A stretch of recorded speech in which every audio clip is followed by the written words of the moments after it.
Hello everyone. Welcome to another session of writing an API using Gin framework in Golang. In this tutorial, I will explain you how you can implement a boilerplate structure for an API in the Gin in real world. You can make use of this same boilerplate structure whether you're using the Gin framework or some other framework, or you're writing an API in the plain Golang. Now let's look into my screen where you can see the structure that I have created for it. Now there is a folder called demo. Inside this folder, I've created a structure called SRC. Inside this structure, we have all of our code. I will explain this structure in a moment. Before that, then there is a GitLab CI file. If you are using GitLab, you can have this file, then a Docker file if you're using the containerized approach to deploy your application, then Go mod and Go some form file for dependency management in Go, then your main.go, that's the entry point of your program. README file, if you want to have some information about your project in the README, then you can have your README file. And finally, the Swagger file, if you want to expose your API endpoints as a Swagger to the developers. Now let's talk about the SRC folder. Now inside the SRC, I have structured my project into multiple layers. Now let's start with the API. Now if you look inside the API, there is a controller and a model. So while writing an API, I have also tried to include a pattern called an MVC, that is model, view, and controller, where controller is the part that will execute the logic. So first of all, everything will be coming to the view. So since it's an API and view does not exist here, so we'll replace view with the route that is here. So I'll explain you route as well in a moment. So when route will pass the message to the controller or call the methods of the controller, so controller will execute the logic, and whenever controller will need data, it will connect with the related model. Say for example, I have a controller called get data controller, and now that controller needs data. So get data controller will talk to get data model to fetch the data, and model will fetch the data on controller's behalf from the database, and ultimately will provide the data back to the controller. So this is how I have tried to structurize my application. So API, there'll be a controller and there'll be a model. So here we can follow different approaches. So I have followed an approach of having a single controller and a single model class, where I will call different methods. Like you can see here, my API has two endpoints. So one endpoint called get data, so one method related to it.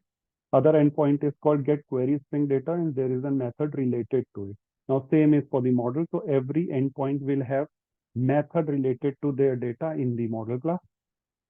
But you can also follow a structure where you will say that, okay, controller will have a folder, specific folder. So get data folder for get data controller and model, and then get query string data folder for controller and model. So there are different patterns, but I prefer to use this pattern because the folder structure of keeping a folder for each of the endpoint may become cumbersome at a point when you have lots of endpoints. Say for example, if you have 100, so you'll end up having 100 folders with the name of the endpoint within the same structure, and that will make your structure very big.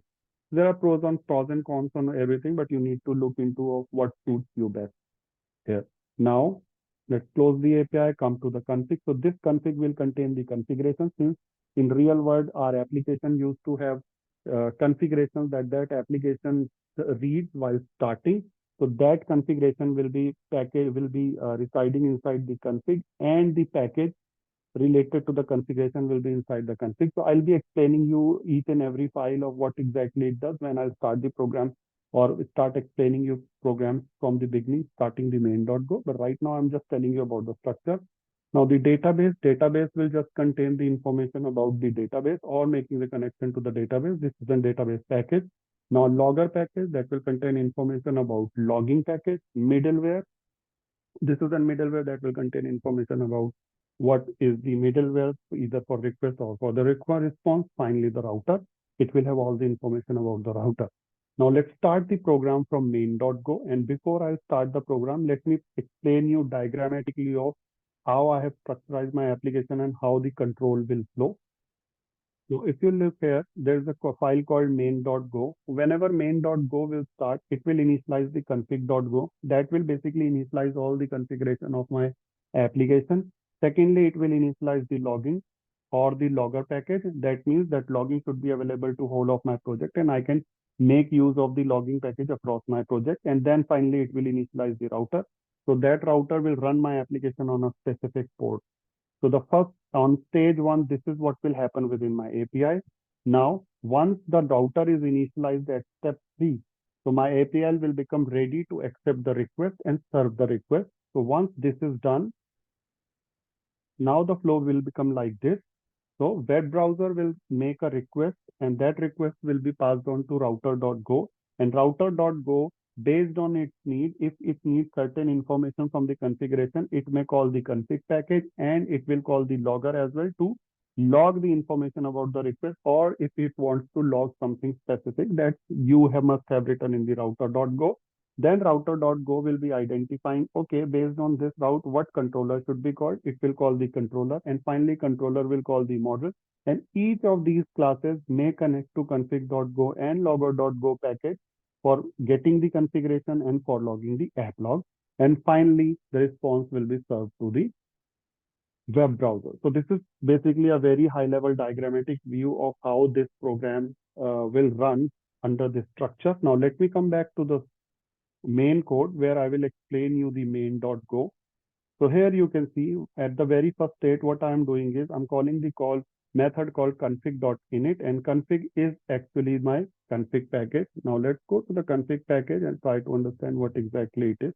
So I'm making use of a Golang third-party library called Viper. This is the library that is used for reading the files that may be in a different format like YAML, JSON, ASCII. It can read the file very easy framework. So what I'm doing is I'm saying that I'm creating a new instance of Viper. I'm saying I want to read the config file that is of type YAML. My config file name is config and my config file path is src.config. And when I call this read in config method, that means that it will read every bit of information from my config file and set that information in an object called config.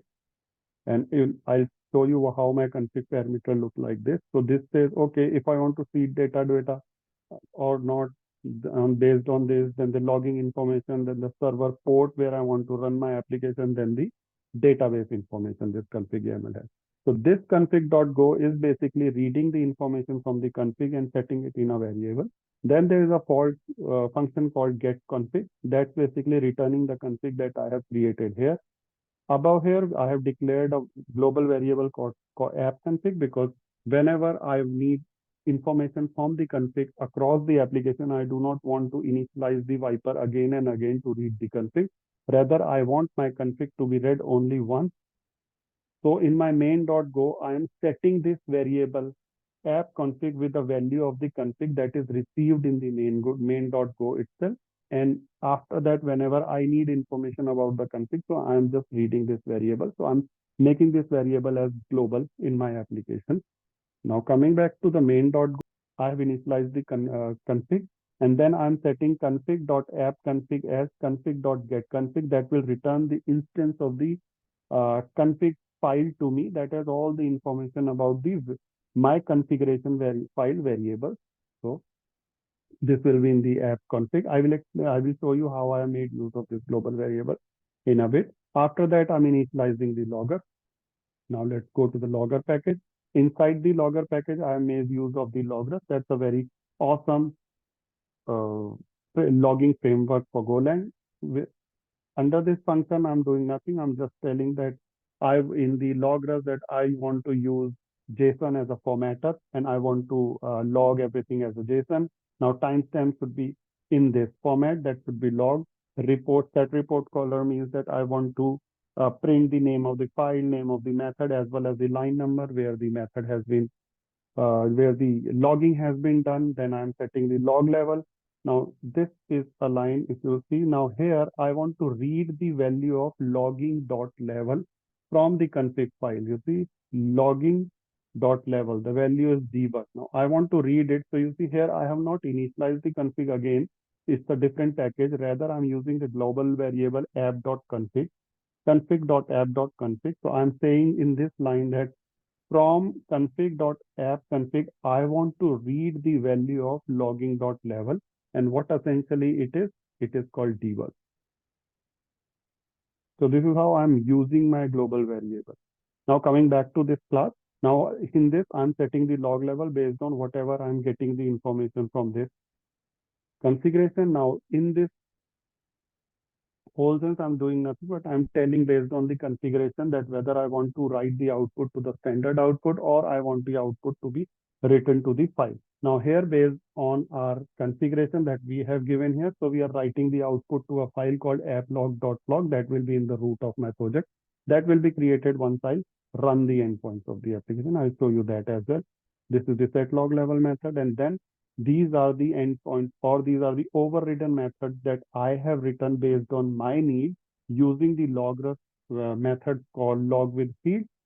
You see, so these are very specific to my API, and these all contains the information that I want to actually log, and I think that are very important for me to read whenever my application will log in case of any error, exception, or warning. So these endpoints are specific to the API because these will run and these will have an information about the context, about the path, about the URL, and a lot of things.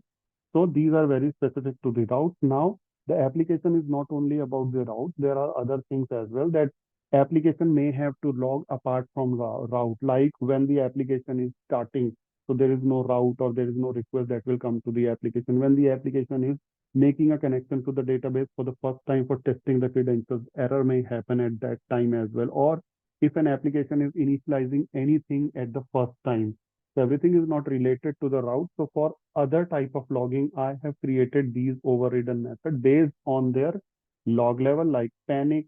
It can be fatal, it can be info, it can be warning, it can be debug, or it can be just a printing message. So I have created these methods as well in my logger.go. So this is all about the logger.go. Now let's come here. I have initialized the logger, and after the logger is initialized, so I am passing the info that okay, logger is initialized successfully. Then after that, I'm calling router.init. Let's go to the router package. Here, I'm creating a new instance of router, calling the method new router. That's initiating an instance of the GIN. I'm saying I'm creating a group called API, and inside that group, I want to use the middleware of log request info. And whenever the route is get data, I want to call the controller method get data. Whenever the route is get query string, I want to call the router of controller or the handler of get query string data, and just returning the route. And finally, I'm saying I want to run my router based on whatever the value of server.port is in my config file. Now let's see. Config file server.port is 7004. That simply means that my application will run on the 7004 port here. Now, let's come back to the middleware since we are calling the middleware here. So now let's look into the middleware code. Now in the middleware, I've done nothing. I'm saying, okay, I will be logging everything related to the request within the middleware. I have created a map here, and within that map, I have told that what is the request time, what is the request method, request URI, request proto, request user agent, referrer. If there is a post data, then what is the post data? What is the requested client IP? If there is a request ID passed to the header, what is that? Then what is the version of my API? And finally, I'm logging everything related to it in a form of a JSON because I'm marshalling the map here. So middleware will do nothing, but it will log every bit of information about my request using my logger package that I have created, and println is the method from my logger that I have created. So it will log everything related to that. Now, since I've explained you the whole structure, now let me run the program for you and I'll show you how everything is working in there. Now I'll say go run main.go. Okay. Now, since from the router.go, we can say that my application has two routes, get data and get query string data. And in the controller, we can see that we have methods specific to get data and get query string data. Get data will simply return this model in a JSON format. So it is calling this model for fetching the information about the struct. And finally, it is returning the struct from here. Let me call this endpoint here. Localhost 7004. Now this is called get data. You see, the information is related to get data is done. Now there is another method called get query string data that will be called when my route is get query string data. But what this data is doing, it is reading the information from the query string and printing that information here. Now let me do one thing. I will say query string name is Mark and age is 10. Let me see. So it says in get query string method, age is 10 and name is Mark. So my application is running. Now let me go back to the main method. Now inside the main method, you can see that there's a part called database that I have commented. So why I have commented here is because if I will run the program with uncommenting the database, so it will the GORM, the database ORM framework that I am using, it tries to make a connection to the database while we run the application for the first time. And currently, I'm not connecting to my actual database. So that's why it will give an error while initializing the application. So I will just try to explain you of how you can make use of it. Since in the real world example, you have to connect to the database as well. So here, let me uncomment this for a bit. Now here, what I have done is I am doing database.init. So here I have to do it like this. I will use the database package as well. I will save it. It will be fine now. And what's written in the database package, you see, I am using GOR. So I'm just preparing the connection string and opening a connection to the database based on that connection string. And this is the DB. That means that this is the variable that will have all the information about the database connection. And using this variable, I can execute fire queries, fetch data from the database, provide data to the database, and do a lot of stuff related to the database. This will initialize the database for me. Now, whenever we run the application for the very first time, so there is always a need to push that some certain configuration information to the database tables. Now, that information can be seeded in this logic where I'm saying, okay, if seeding is required, read seed data value from the configuration file that is here. If the seed data is true, then I'll write the logic to feed the data to the database, and I will say, okay, seed data is seeded successfully and all is done. So this is all about making the connection to the database as well. So friends, this is all about this session where I've explained how a boilerplate structure can be set and how we can efficiently use the boilerplate structure to write our API in Gin framework on Golang or either using the plain Golang framework with it as well. Now, the beauty of this framework is here and there, we are using the global variables so that we should not initialize our packages or different classes of our Golang program again and again, whether we can make use of global variable. One example can be the config file. So this is all about this session. Thank you very much, guys. Please do like, subscribe, and comment if you really like my videos. And the whole of the program that I've explained you here, I have given a GitHub link for it in the description box. You can download the program from there. Thank you very much.